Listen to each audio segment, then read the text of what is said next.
I'm Alex, I'm 34 years old, and at my grandfather's will reading, my parents handed my brother a check for $10 million and told me to go earn my own. Before I tell you how a single, sealed envelope from my grandpa changed not just my life, but blew up my entire family, let me know where you're watching from in the comments below. It's always cool to see how far these stories travel. Alright, so, picture this.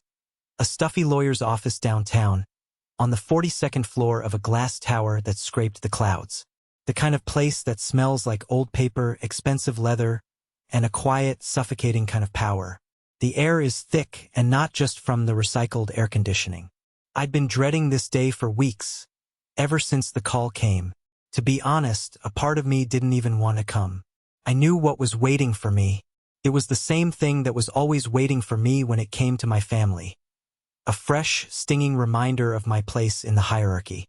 But another part of me, a small, stubborn part that still clung to a sense of duty, told me I had to be there. For Grandpa Walter.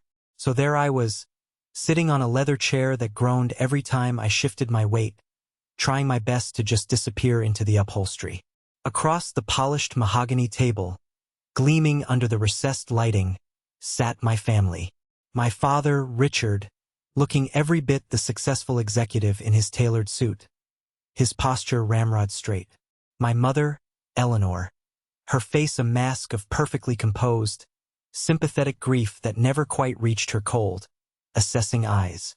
And my brother, Ryan. Golden boy Ryan, the firstborn, the heir apparent.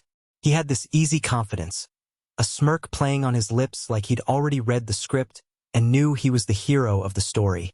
And in a way, he had been his whole life. The family lawyer, Harold Keene, a kind man with weary eyes who'd known our family since before I was born, cleared his throat. He shuffled some papers, the sound unnaturally loud in the tense silence. I noticed he was avoiding my gaze, and my stomach tightened. He slid a piece of paper across the table. It wasn't a document. It was a cashier's check. My mother, with the swiftness of a hawk, intercepted it. Her manicured nails, painted a blood red, tapped on the corner before she handed it to Ryan with a theatrical flourish. $10 million, darling, she cooed, her voice dripping with a pride so thick it was nauseating. A good start for you. Your grandfather wanted to make sure you were taken care of. Ryan took it, glanced at the number with a practiced nonchalance, and gave a low whistle. He folded it neatly and tucked it into the inner pocket of his blazer. Then, the collective attention of the room shifted to me. My father turned his head, his gaze cold, dismissive. It was the look I'd seen in 1,000 family photos, 1,000 holiday dinners. The look that said, disappointment. The look that said, other. And for you, Alex, he said, his voice flat, devoid of any emotion. Your grandfather and I had many discussions. He agreed with us. It's time you stood on your own 2 feet. It's time you made something of yourself. Go earn your own.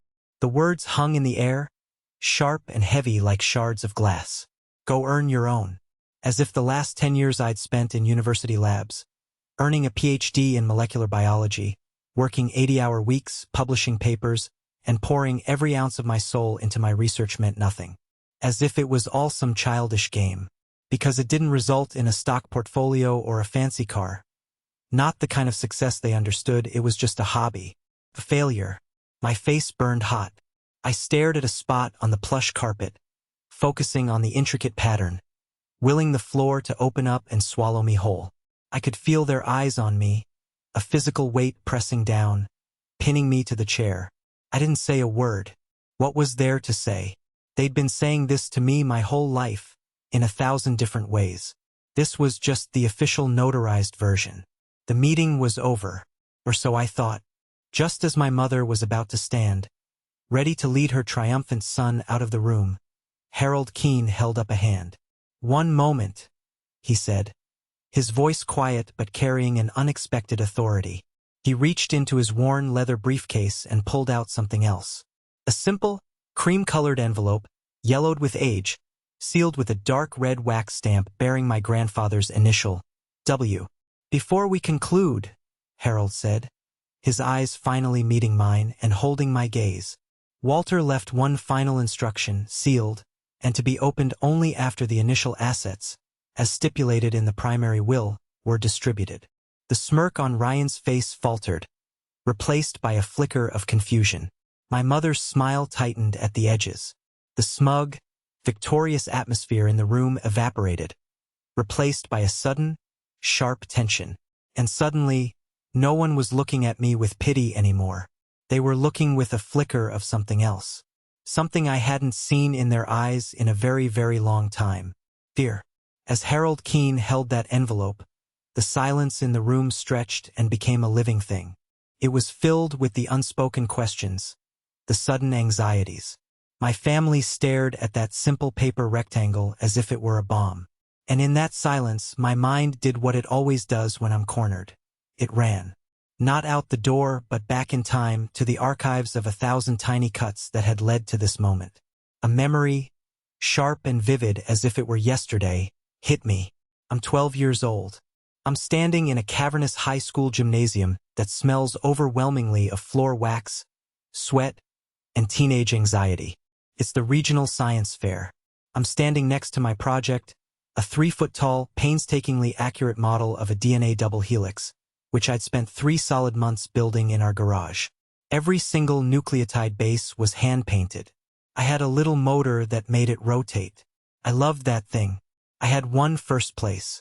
I remember the weight of the thick, blue ribbon in my hand, the crisp new $20 bill the judges gave me, and a pride so big it felt like it was going to burst out of my chest. My parents and Ryan showed up an hour late. My dad, looking at his watch, walked over, glanced at my project, and nodded once. "Huh, what's this thing for, son?" he asked, his eyes already scanning the room for someone more important to talk to. "It's DNA, Dad," I'd said, my voice deflating. "It's the blueprint for all life." "Right. Good, Alex. Now where's the snack bar? I'm starving." My mom was busy fixing Ryan's collar. He'd won a little plastic honorable mention trophy for a soccer tournament his team had placed fourth in. He hadn't even scored a goal. But that didn't matter. They spent 20 minutes taking pictures of him from every conceivable angle, him grinning, holding up his trophy. They took one of me, but only after I asked, my voice small. In the photo, I'm holding my blue ribbon, but I'm not smiling. You can see Ryan in the background, leaning against the bleachers, looking profoundly bored. That was my life. A background character in the Ryan Whitman show, a show I had never auditioned for. Then another memory, darker and colder, pushed its way to the surface. My grandfather, Walter, was my person. He was the one who bought me my first real microscope, not a toy one. He'd drive out to visit me at college, and we'd sit in some greasy diner for hours, him drinking black coffee, me talking a mile a minute about my latest organic chemistry class. He'd listen, his brow furrowed in concentration, asking smart questions, making me feel like my passion wasn't weird or a waste of time. He made me feel seen. 2 years ago, he passed away. I was across the country in the final, grueling year of my doctorate program. I was devastated, a hollowed-out feeling that I couldn't shake. My mom called me with the funeral details. "It's Friday afternoon, honey," she'd said. 2 p.m. Don't worry. That gives you plenty of time. I booked the first flight I could, a ridiculously expensive red-eye that landed at dawn. I didn't sleep.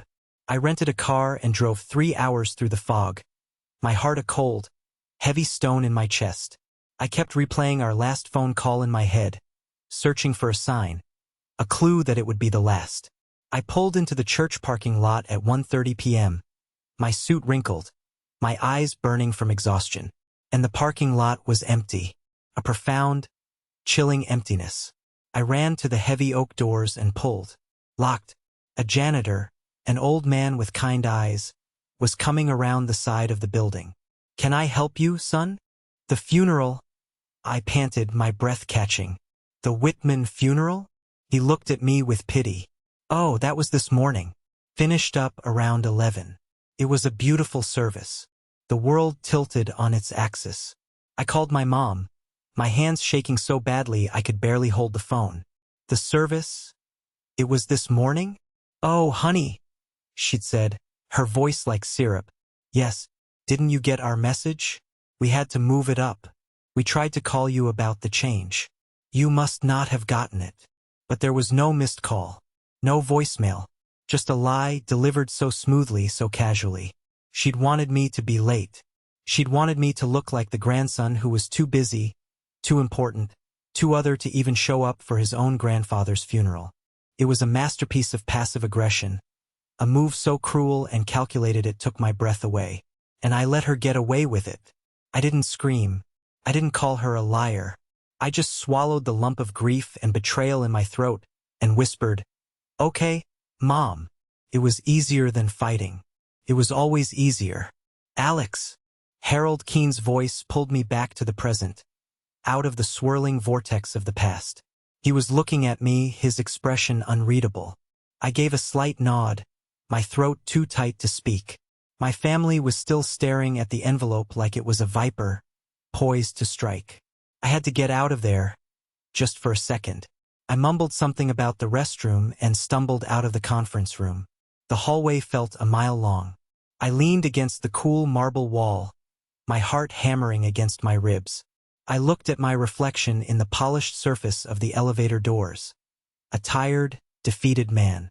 A part of me, the part that had been conditioned for 30 years, screamed at me to just leave, to walk away, get in my car, drive back to my quiet life, my orderly lab, the only place I felt competent. It would be easier. My phone buzzed in my pocket. A lifeline. It was Ethan, my oldest friend. We grew up on the same dirt road, catching frogs in the creek behind my grandfather's farm. He was the only person from my hometown I still talked to regularly. I answered, my voice hoarse. "Hey man, you out yet? How'd it go?" I couldn't form the words at first. I just let out a long, shuddering breath that sounded suspiciously like a sob. "Whoa, that bad? Huh." I told him everything. The 10 million for Ryan. The crushing dismissal. The casual cruelty of the go earn your own line. The years of being treated like a second-class citizen in my own family. It all just poured out, the bitterness, the humiliation, the sheer exhaustion of it all. Ethan was quiet on the other end. He just listened, letting me empty myself of the poison. When I was done, he didn't offer me flimsy platitudes or pity. He offered me something much better, anger. "Man, that's messed up. Seriously, Alex. But that thing with the funeral, I never told you this, but my mom thought that was real shady at the time. A whole other level of cruel." "I know," I whispered. Did you ever really think they did it on purpose?" The question hung there between us, the one I had pushed down and refused to look at for 2 years. "I don't know. Maybe. It seems too evil." "Is it?" Ethan pressed, his voice gentle but firm. "Think about it, man. Your grandpa was your biggest fan. He was always telling my dad about your papers, bragging about his genius grandson. Maybe they didn't want him talking to you. Maybe they didn't want him." He trailed off, letting me connect the dots. "Leaving me something?" I finished for him. A cold dread, sharp and sickening, seeped into my bones. It wasn't just a possibility. It felt like the truth. "I'm just saying," Ethan said. "Look, you can't let them win like this. You can't let them write you off and just walk away. It's not what Walter would have wanted." His words struck a chord deep inside me. He was right. Running away was what they expected me to do.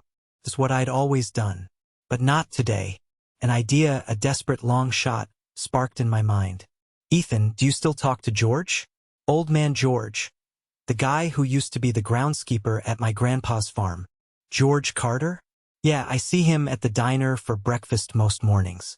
Salt of the earth, that guy." "Why?" "I need you to ask him something for me. It's important.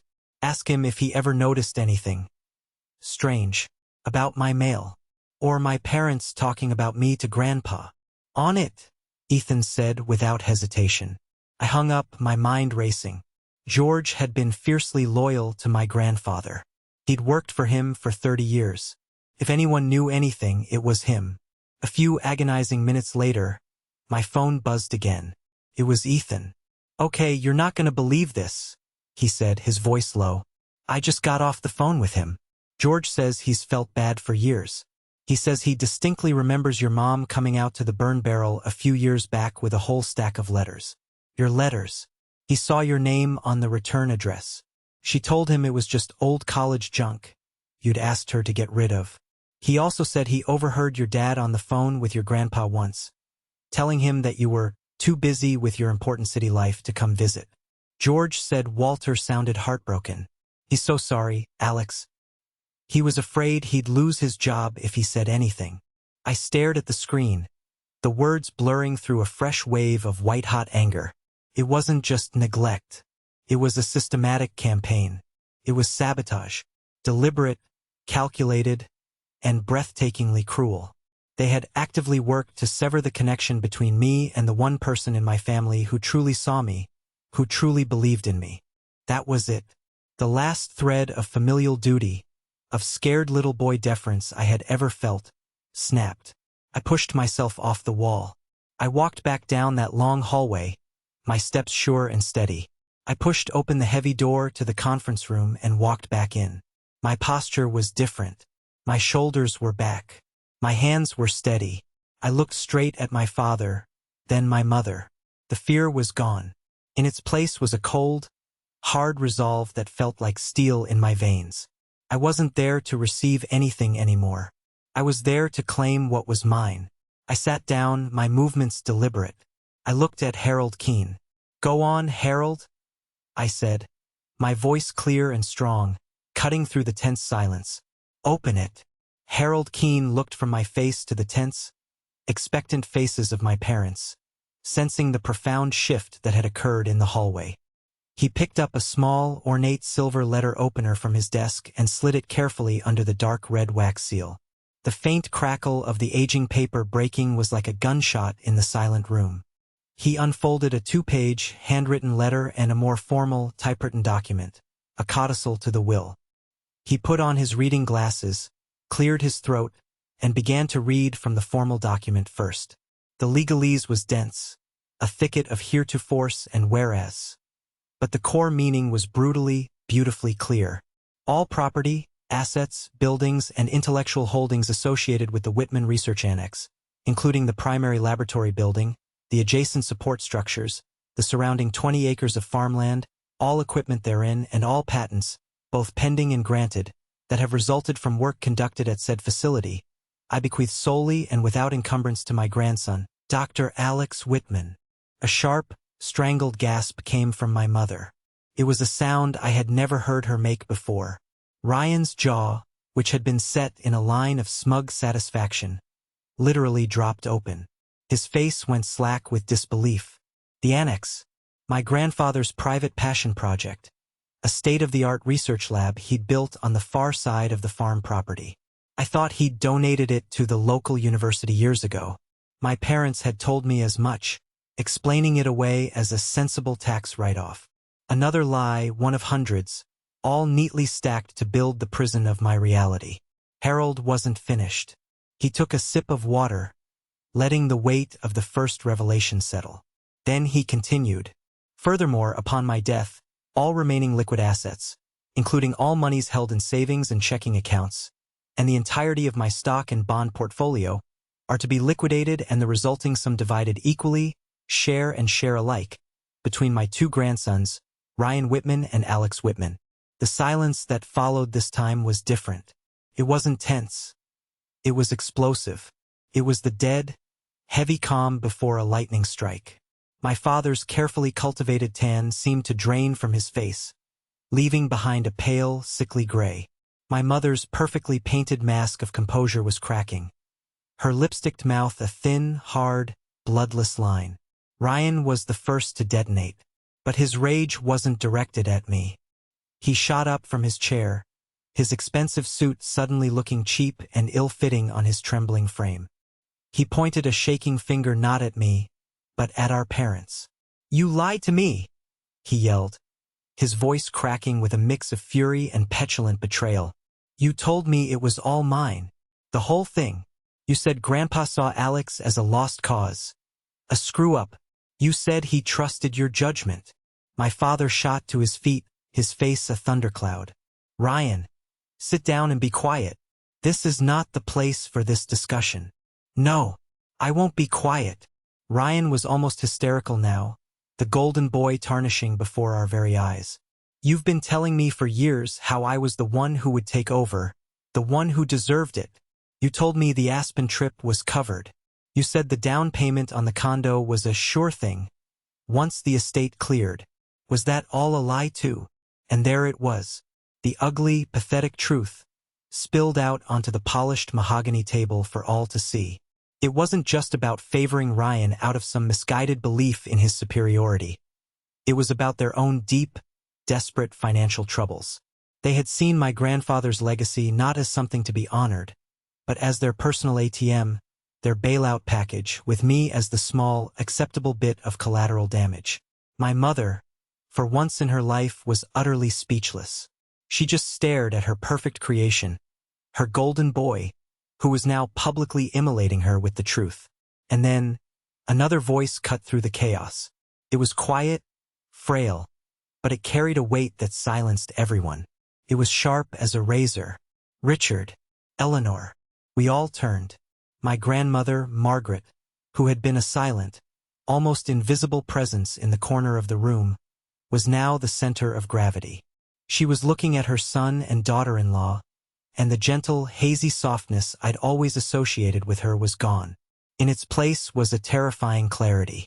Walter called me on Alex's birthday last year, she said, her voice trembling slightly, but with a cold anger, not weakness. He was so hurt. He said he'd tried to call his grandson all day and couldn't get through. He'd sent a package that was never acknowledged. She paused, her gaze sweeping over my parents. You told me Alex was just busy, that he was on some important research trip and couldn't be bothered. You said he'd gotten too big for his roots. She looked at me then, a long, searching look, and I could see the pieces clicking into place in her mind.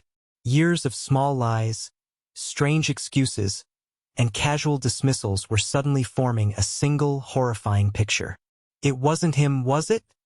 She whispered, more to herself than to anyone else. It was you. All along it was you. You kept them apart. My mother started to stammer, her usual glibness failing her. Margaret, you don't understand the complexities. Oh, I understand perfectly now, my grandmother said, her voice rising with a strength and authority I had never, ever heard from her.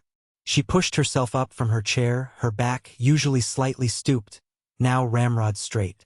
I have sat by and watched you poison this family for too long. I watched you belittle one grandson and inflate the other with false praise. I thought it was just misguided love, poor judgment.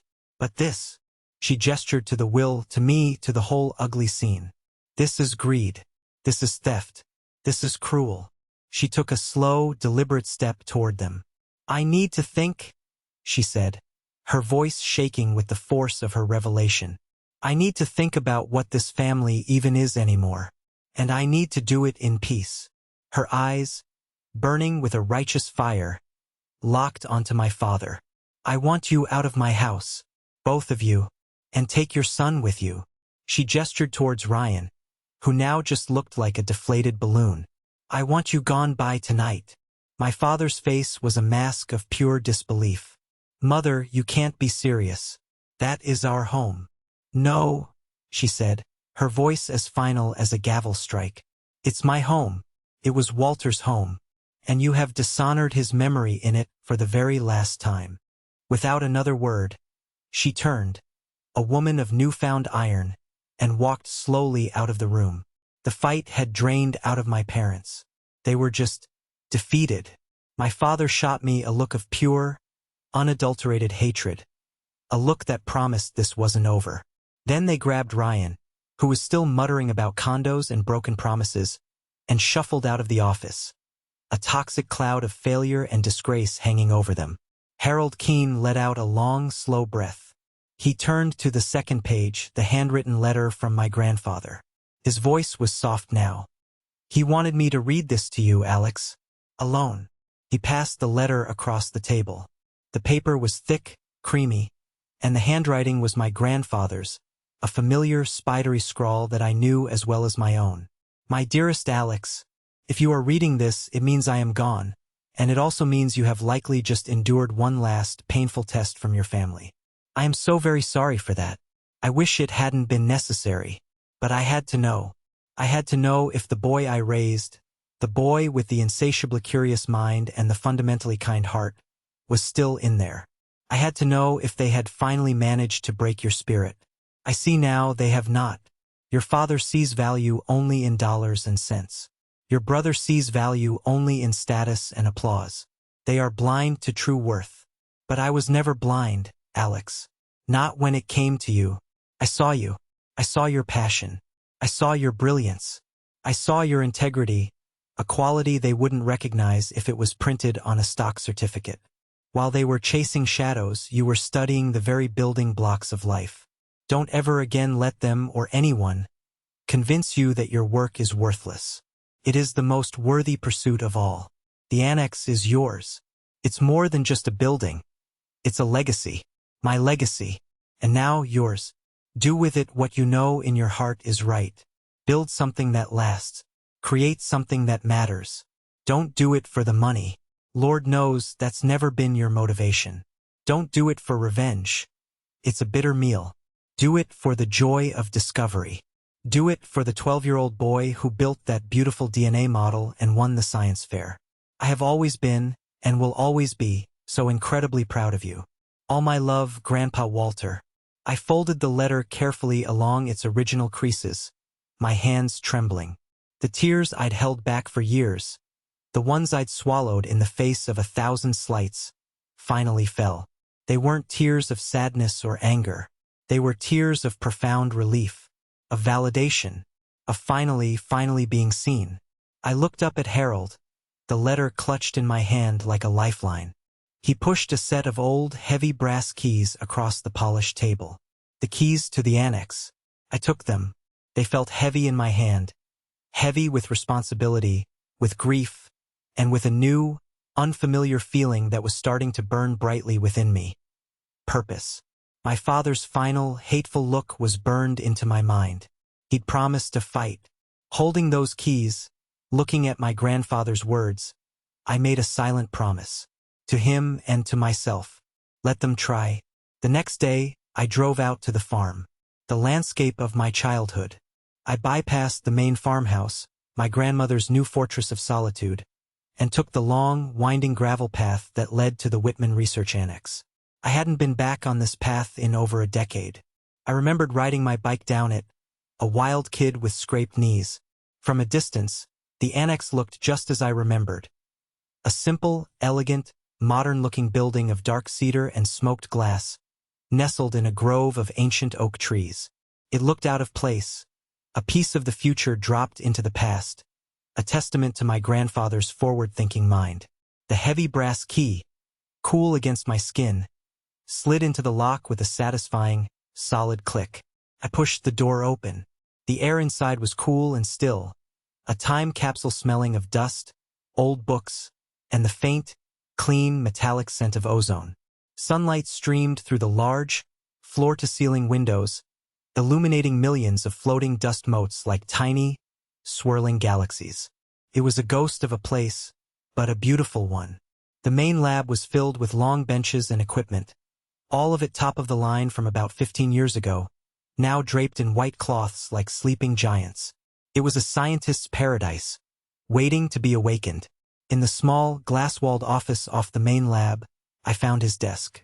Everything was neat, orderly, everything in its place, just like him. On the wall was a large corkboard, still pinned with old articles, charts, and a faded photograph of a much younger me, grinning with a missing front tooth, holding a frog I'd caught in the creek. I ran my hand over the back of his worn leather chair. I could almost see him sitting there, looking out the window at the fields, a cup of steaming black coffee beside him. I opened a file cabinet. It wasn't filled with bills or tax records. It was filled with his mind.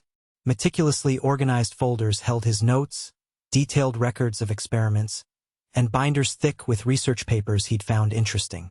And in one folder, labeled simply Ideas, I found sketches and proposals for projects he never got to start. It was a treasure trove. One caught my eye, a folder thicker than the rest, drought-resistant seed project for the community. It wasn't just an idea. It was a comprehensive plan. He'd laid out a multi-phase strategy to use new genetic modification techniques to develop strains of corn and soy that could survive with significantly less water. His stated goal, right on the first page, was to help the small, local family farms in our county, farms that were always one bad summer away from going under. It was brilliant. It was practical. It was meaningful. It was a legacy waiting to be brought to life. For the first time since this whole nightmare began, I felt a spark of genuine, unadulterated excitement. This wasn't just a building. It was a mission. And I knew, with a certainty that resonated deep in my bones, that I was the only person who could complete it. But a mission needs an army, even a small one. I spent the next week drafting a detailed research plan and posting a job opening on a few niche university research boards. I was brutally honest. The pay was modest, the location was rural, but the scientific freedom was absolute and the work had the potential to be genuinely impactful. I didn't expect much of a response. A week later, I had 2 interviews scheduled via video call. Tara and Micah. They were both finishing their postdocs at a major university in the city, and they were brilliant. They were sharp, energetic, and they radiated a passion for applied science that matched my own. "So, let me get this straight," Micah said. Leaning so close to his camera I could see the excitement in his eyes. "There's no university board to appease? No corporate sponsor demanding quarterly reports and a marketable product by Q4? We'd be free to pursue the research wherever it leads. As long as it's good, sound science," I affirmed. Tara, on the other screen, grinned. "This is incredible. It's a scientist's dream. A fully equipped sandbox with a real, tangible purpose. Most of us spend our careers fighting for grant money to do research that might have an application in 20 years. This is now." They didn't see a dusty, forgotten lab in the middle of nowhere. They saw what I saw, what my grandfather had seen. Potential. I hired them on the spot. They arrived 2 weeks later, and we spent the next month bringing the lab back to life. The work was hard, grueling, but deeply invigorating. We cleaned, we calibrated, we tested, and we ordered new reagents. The place began to hum with a new energy, the quiet hum of machinery and the louder hum of excited, collaborative minds. We were building something, but while I was building, my family was plotting. The first shot across the bow was a thick, creamy envelope that arrived via courier. It was from a high-powered, notoriously aggressive law firm in the city. The letter was cold, formal, and swimming in legal jargon, but the message was simple and ugly. They were contesting the will. They were filing a suit claiming my grandfather was not of sound mind when he wrote the codicil and that I, his estranged grandson, had exerted undue influence over him. It was a complete and utter lie, and a flimsy one at that, but I knew that wasn't the point. The point was to drag me into a legal battle that would be long, draining, and crushingly expensive, designed to bleed me dry before I could even begin. Ethan sent me the next shot. It was a link to an article in the County Chronicle. The headline read, "Local farming family torn apart by inheritance dispute." The article was a masterpiece of manipulation, featuring a long, tearful interview with my mother. "We just don't understand," she was quoted as saying, her words dripping with manufactured pain and concern. "Alex was always a sensitive boy. He's a brilliant academic, of course we are proud. But he's never been interested in the family or the farm. For him to come in and seize control of Walter's legacy, a place that was meant to benefit the entire community, for his own selfish, esoteric projects, it's heartbreaking. We're just so worried about him." My hands clenched the phone, my knuckles turning white. She was painting me as a greedy, unstable, ivory tower recluse who'd stolen a community resource from his salt-of-the-earth family. It was a classic smear campaign, designed to poison the well, to turn the community against me before I even had a chance to introduce myself. I immediately called Harold Keene, my voice tight with rage. "They're trying to ruin me. They're making me out to be some kind of monster." "I know, Alex," he said calmly. His steadiness was a balm on my fury. "This is how they fight. It's ugly. but it's also a sign of profound weakness. They wouldn't be resorting to public mudslinging if their legal case had any merit. So what do I do? Just sit here and let them lie about me to everyone? No, Harold said, and I could hear a smile in his voice. You fight back, but you fight smart. I've been going through your grandfather's files from the office. He documented everything. Emails, letters, even handwritten notes from his phone calls. He knew this might happen. He was preparing to protect his legacy, and you. He paused. I'm sending you a package overnight. It's your ammunition. In the meantime, I have an idea. It's time you stopped being a defendant and started acting like the man in charge of the Whitman Annex. 2 days later, a process server walked up the long driveway of my parents' suburban home and served them with a letter from my lawyer. It was a cease and desist order, formally demanding they stop their campaign of public defamation and print a full retraction in the County Chronicle. If they failed to do so, I would file a countersuit against them for slander and libel. The ball was in their court, and I knew they were too proud, too arrogant, and too desperate to back down. The storm was no longer gathering. It was about to break. The deposition wasn't held in a grand, wood-paneled courtroom. It took place in a sterile, soulless conference room at the opposing law firm's high-rise office. The long, polished table reflected the grim faces of everyone present. On one side sat my parents and my brother, flanked by their expensive lawyer, a man named Sterling who had the slicked-back hair, predatory smile, and cold, dead eyes of a shark. On my side, there was just me and Harold Keene, his calm demeanor a stark contrast to the buzzing anxiety on the other side of the table. The air was thick with a toxic mix of animosity and dread. My mother refused to look at me, focusing on arranging and rearranging the neat stack of files in front of her. My father stared straight at me, his jaw tight, a tiny muscle twitching uncontrollably in his cheek. Ryan just looked miserable, slumped in his chair like a kid who'd been dragged to a parent-teacher conference he knew he was going to fail. The goal of a deposition is to gather information before a trial, to lock in testimonies.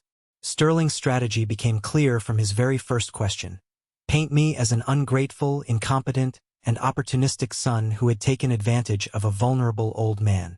Dr. Whitman, Sterling began, his voice as smooth and synthetic as silk. It's a fact, is it not, that you had not physically visited your grandfather in, the last 3 years of his life? I was completing my PhD program and a subsequent postdoctoral fellowship on the other side of the country, I said calmly, just as Harold had coached me. It was a demanding period. However, I spoke with my grandfather on the phone regularly. Or so you claim, Sterling said with a slight, condescending sneer. We have subpoenaed phone records. We have found no record of these calls from your number to his. That's likely because my parents often told me he was unavailable or sleeping when I called, I said, looking directly at my mother. I saw a flicker of raw panic in her eyes before she smoothed it over with a practiced mask of indignation. And as I later found out, the dozens of letters I sent to him were unfortunately misplaced before he had a chance to read them. Sterling waved a dismissive hand, as if my words were gnats to be swatted away. Let's talk about this research you do, Dr. Whitman. Is it true that in your entire 10-year academic career, your work has never earned a significant income? My work is in foundational science, I replied, my voice steady. Its value isn't measured in quarterly earnings reports or stock prices. It's measured in discovery, in the expansion of human knowledge. It's a value my grandfather, a man who built and funded his own private research annex, understood perfectly. Sterling smirked, sensing a kill. An annex you had no knowledge of until the will was read. Correct? An annex you showed no interest in whatsoever. How can you possibly claim to be the rightful heir to a legacy you didn't even know existed? This was it, the heart of their case, the narrative they had carefully constructed. The out-of-touch, ivory tower grandson swooping in to steal a local treasure. I leaned forward, placing my hands flat on the cool, polished surface of the table. That's where you're mistaken, Mr. Sterling. I opened my own file, and from it, I produced not a legal document, but a worn, leather-bound journal. It was my grandfather's. Harold had sent it to me in that overnight package. It was his research journal from the last 5 years of his life. I saw my father's eyes widen in recognition. He knew that journal. He had likely dismissed it as the ramblings of an old man. On page 47, I continued, my voice clear and confident, not needing to look. My grandfather outlines the initial framework for the drought-resistant seed project, a project he discussed with me at length during a phone call on May 12, 2 years ago. He was particularly excited about the potential of using the new CRISPR-Cas9 gene editing technology, a technique that was, coincidentally, the central focus of my doctoral thesis. He wanted my input on the methodology. I flipped a few pages, the soft rustle of the paper the only sound in the room. On page 58, he details a conversation we had about retrofitting the lab's mass spectrometers. He even jotted down the name of the supplier I recommended, a specialty firm in Boston. And on page 72, right here, I tapped the page. In his own unmistakable handwriting is a note. Need to talk to Alex about collaborating full-time. He sees the big picture. He gets it. I pushed the journal across the gleaming table. It slid to a stop directly in front of Sterling. I didn't know my name was on the will for the annex, Mr. Sterling, because my grandfather and I were already making plans to work there together. This wasn't an inheritance I was waiting for. It was a partnership that was stolen from us by lies and interference. The room was utterly silent. Sterling stared at the open journal, his slick confidence gone, replaced by a dumbfounded expression. My mother looked like she was going to be physically sick. But I wasn't done. I had been on the defensive my whole life. Not anymore. You claim I'm incompetent, I said, my voice low and steady, each word a carefully placed stone. Yet I am the only person in this room who has the training, the knowledge, and the passion to understand the science this facility was built for. You claim I'm an opportunist. Yet I am the only one in this room trying to fulfill my grandfather's actual, documented wishes for this community. Not just liquidate his assets to pay off years of irresponsible spending and personal debt. Ryan flinched as if I'd physically slapped him. My father's face was turning a dangerous shade of mottled red. This is circumstantial. Sterling finally stammered, trying to regain control, to find his footing on ground that was rapidly crumbling beneath him. It doesn't prove anything malicious. You're right, I said, cutting him off with surgical precision. It doesn't prove they deliberately lied. It just proves I was the rightful intellectual heir. But this, I paused, letting the moment hang in the air. This proves the malice. I slid another document across the table. It was a single, simple page, a sworn affidavit. That, I said, my voice as cold and hard as ice, is a statement from Mr. George Carter, your family's former groundskeeper of 35 years. In it, he testifies, under penalty of perjury, that he personally witnessed my mother, Mrs. Eleanor Whitman, destroying my personal mail in a burn barrel. He also testifies that he overheard my father, Mr. Richard Whitman, on multiple occasions, lying to my grandfather about my availability and my willingness to speak with him. He is prepared to repeat these statements in a court of law. Harold Keene, who had been silent this whole time, leaned forward. His voice was soft, but it carried the weight of a death sentence. We have a man with an impeccable reputation in your community, a loyal employee of over 3 decades, willing to testify in open court that your clients engaged in a deliberate, multi-year campaign of fraudulent interference and deception to isolate Walter Whitman from his grandson for their own direct financial gain. Now, Mr. Sterling, Harold said, his eyes locking with the other lawyers. How do you think a jury of their neighbors will react to that? Checkmate. Sterling looked at the affidavit. He looked at the panicked, guilty faces of his clients. He looked back at the affidavit. He slowly, deliberately closed his file folder. He knew he didn't have a case. He had a public relations nightmare, a potential countersuit he couldn't possibly win, and the specter of criminal charges for mail fraud. It was over. The fight wasn't won with a dramatic, last-minute reveal in front of a cheering crowd. It was won here, in this quiet, sterile room with truth, with diligence, and with preparation. It was won with my grandfather's words and my own resolve. And that was a victory that felt solid, real, and completely satisfyingly mine. The drive back from the city was the quietest, most peaceful drive of my life. The relentless knot of anxiety that had been sitting in the pit of my stomach for months, for years really, had finally dissolved. It wasn't just the relief of the legal victory. It was the profound satisfaction of having faced them, of having spoken my truth, armed with facts they simply could not dispute or wriggle out of. I hadn't raised my voice. I hadn't screamed. I had simply presented the truth, and the truth had been enough. The next morning, Harold called, his voice brimming with a professional satisfaction that was more rewarding than any cheer. "They're dropping the lawsuit, Alex. Sterling called me an hour ago. He's advising them to cut their losses and retreat. Apparently, the prospect of having Mr. Carter testify in open court about a bonfire of your personal letters was highly persuasive." "And the slander?" I asked, thinking of the vicious newspaper article. "He assures me his clients will cease all public commentary immediately. I suspect they won't be showing their faces at the country club for a long time," Harold added with a dry chuckle. "They're going to crawl back under their rock, Alex. You won." The word "won" still felt strange. It didn't feel like a fist-pumping, champagne-popping celebration. It just felt quiet, still, like the deep, cleansing calm after a long and violent storm. The damage was done. The wreckage of our family was scattered all around me, but the storm itself had passed. The air was clean. A few days later, Ethan called. He was a terrible gossip, which was one of his most endearing qualities. "You are not going to believe this," he said, barely containing his glee. "The talk of the town. Richard Whitman had to sell his boat. You know, the Golden Boy? Apparently, the down payment for Sterling's retainer pretty much wiped them out. And I heard from my cousin who works at the golf course that their membership is under review for conduct unbecoming."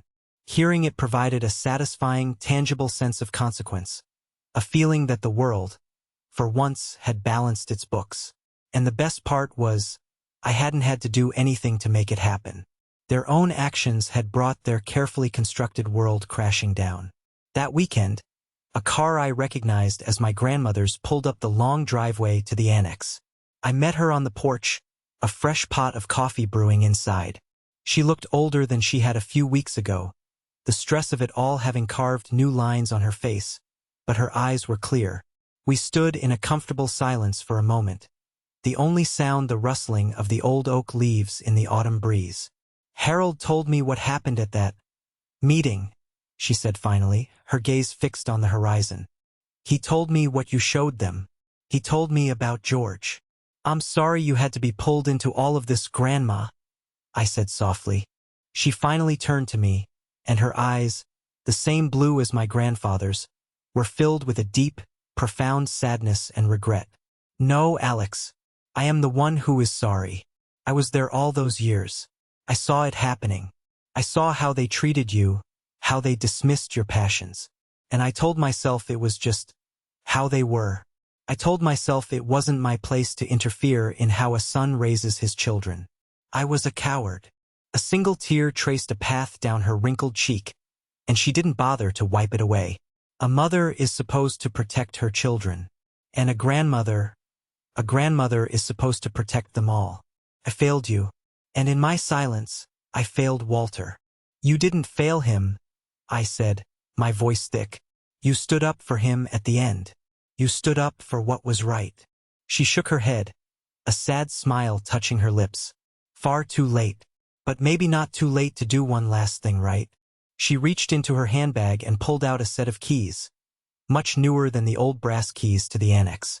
They were the keys to the main farmhouse, the home she had shared with my grandfather for 50 years. "I'm moving into the guest house by the creek," she said, pressing the keys firmly into my hand. Her hand was cool and dry. "It's smaller, easier for an old woman to manage.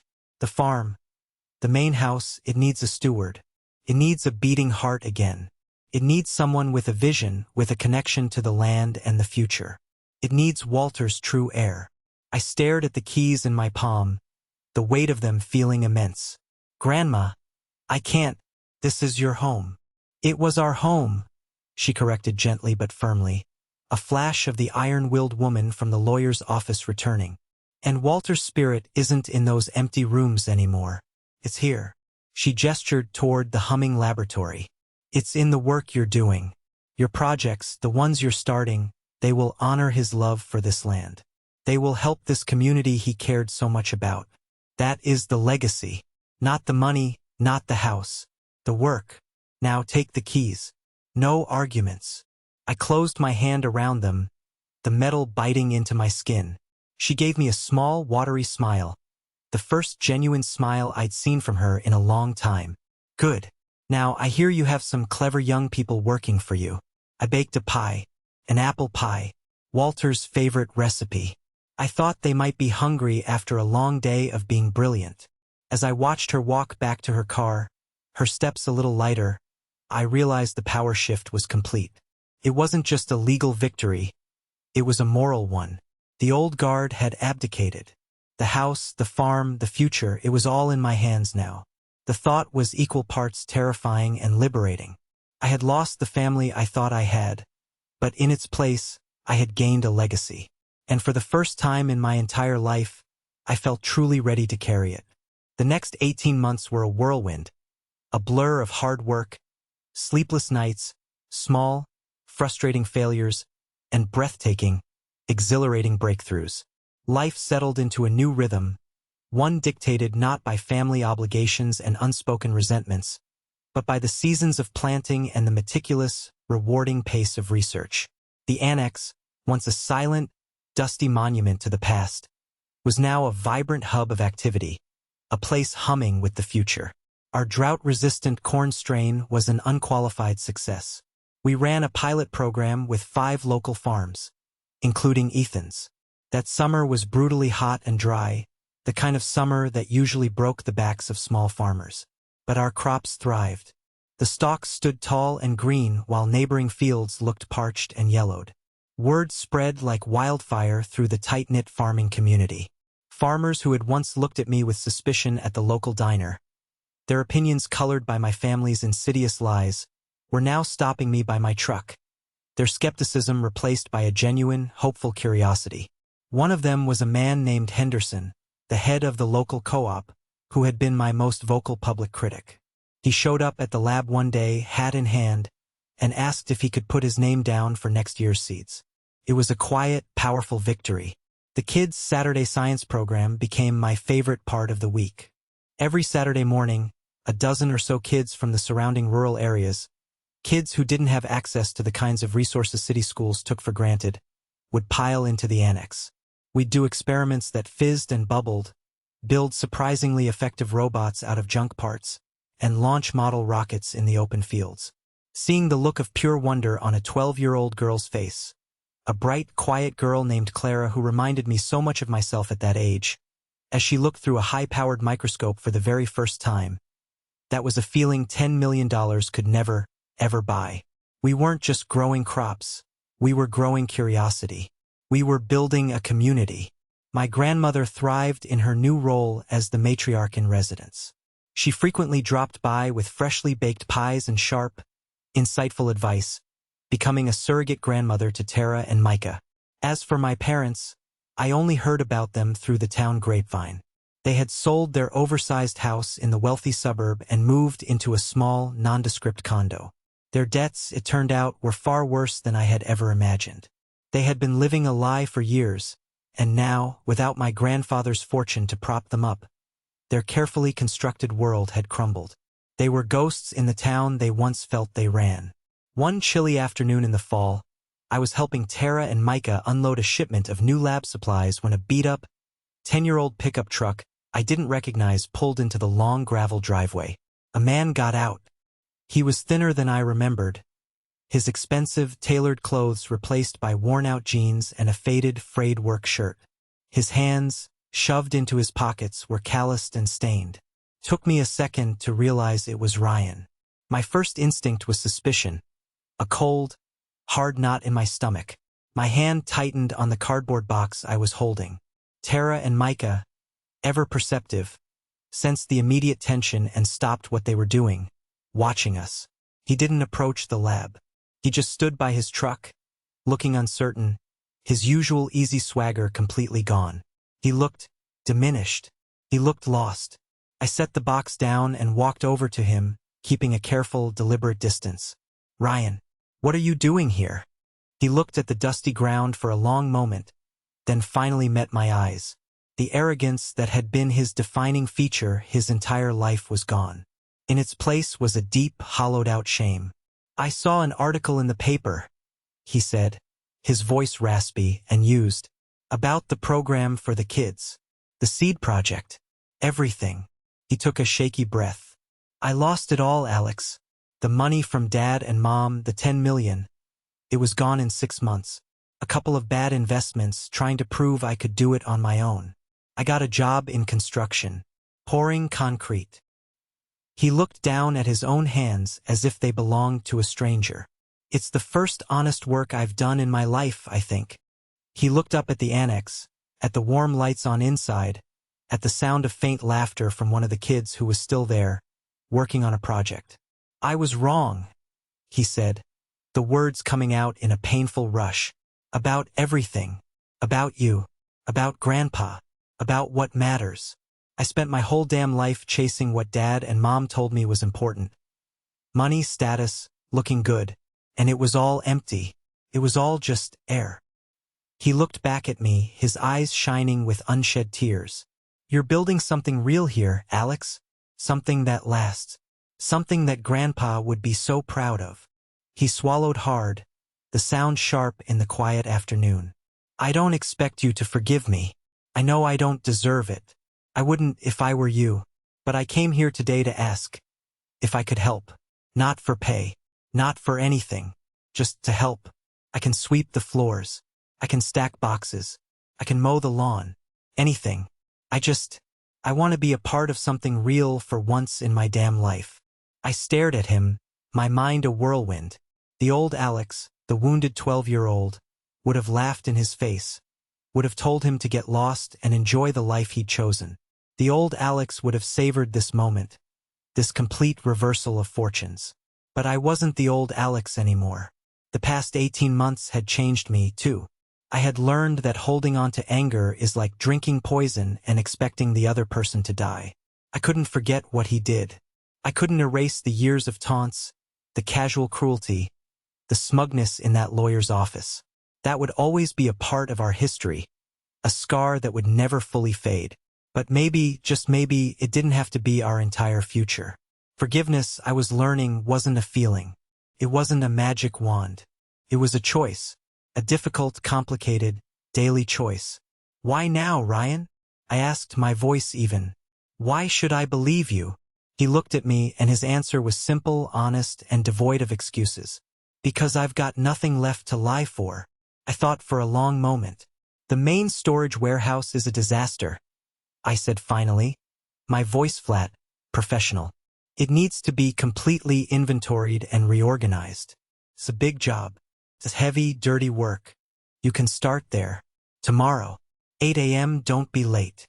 A look of stunned disbelief, followed by a wave of profound, bone-deep relief, washed over his face. He just nodded, unable to speak. He got back in his beat-up truck and drove away, and I stood there for a long time, watching the dust settle on the gravel road, feeling the cool autumn air on my face. I didn't know if it was the right decision. I didn't know if he could truly change. But I knew I had to give him the chance. For him, and maybe just a little bit for me too. A few months later, on a clear, cold winter night, I was sitting on the porch of the main house, the house that was finally starting to feel like my own. It was on a heavy oak bench my grandfather had built with his own hands, the wood worn smooth and familiar over the years. The stars were brilliant out here, away from the city lights, a vast, silent canopy of diamond dust. It was the same sky he had looked at every night. From across the fields, I could see the warm lights of the annex, a beacon of purpose in the darkness. Inside, I knew our work continued even late into the night. Down the path, a single light flicked on in the small, simple apartment we'd fixed up above the garage. Ryan was living there now. He'd shown up every day at 8 a.m. on the dot. He'd reorganized the entire warehouse, repaired miles of old fences, and had never once complained. He was quiet, he was humble. Last week, I'd come into the lab on a Saturday and seen him patiently showing Clara how to solder a circuit board for her robotics project. His large, clumsy-looking hands were surprisingly gentle and steady. He was good with the kids. They liked him. He was finding a new kind of value, one not measured in dollars, but in patience and usefulness. Our relationship wasn't what it was. Could never be. There was too much history, too many scars for that. We weren't the close, easy brothers we had never been. But it was something new, something quiet and tentative. A shared purpose, a fragile truce. We were two broken pieces of the same family, trying to build something better and stronger on the ruins of the old one. I thought about my grandfather's letter, the words now committed to memory. He told me not to act out of revenge. He was so right. Revenge is a fire that consumes you from the inside out, leaving you with nothing but ash. But building something, creating something, that's a fire that warms you, a fire that lights the way forward. He didn't just leave me a lab and some money. He left me a choice to remain a victim of my past or to become the architect of my future. Looking up at the stars he used to watch, I finally truly understood the nature of his legacy. It wasn't the property or the patents or the portfolio.